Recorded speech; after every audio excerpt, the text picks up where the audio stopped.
de type fusil d'assaut et kalachnikov se sont introduits dans l'immeuble. Dans le hall d'entrée, ils ouvrent d'abord le feu sur l'un des deux hommes se trouvant à l'accueil. C'est la première d'une longue liste de victimes.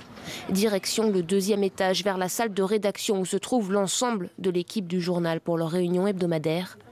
Ils ouvrent le feu en rafale. Ici, 10 personnes sont tuées, parmi lesquelles 8 journalistes, un policier et un invité. Selon un témoin, les tireurs criaient « Allah Akbar » et affirmaient vouloir venger le prophète.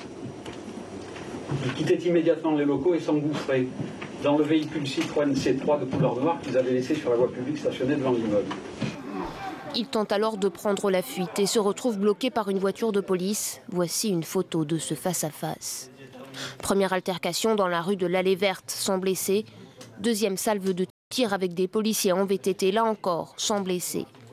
Vers 11h45, la troisième fusillade éclate, boulevard Richard Lenoir. Un policier est touché, puis froidement abattu à bout portant. Les tireurs poursuivent leur course folle vers le nord de Paris. Place du Colonel Fabien dans le 19e arrondissement, ils percutent violemment un véhicule, blessant la conductrice. Ils tentaient de poursuivre leur route, mais devaient finalement abandonner précipitamment leur voiture au niveau de la rue de Meaux, toujours dans le 19e arrondissement, et braquaient alors le conducteur d'un véhicule de marque Clio. Ils s'emparaient du véhicule et prenaient la fuite avec celui-ci. François Hollande, Bernard Cazeneuve et Anne Hidalgo arrivent sur les lieux de la fusillade vers 13h.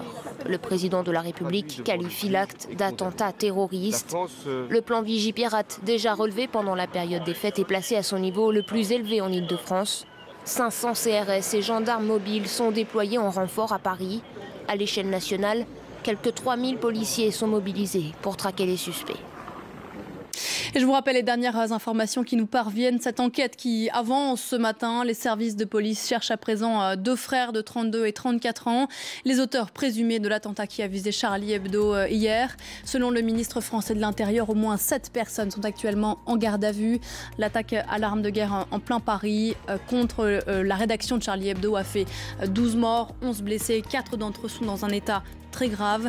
Restez avec nous, l'édition spéciale de France 24 se poursuit dans quelques instants. À tout de suite.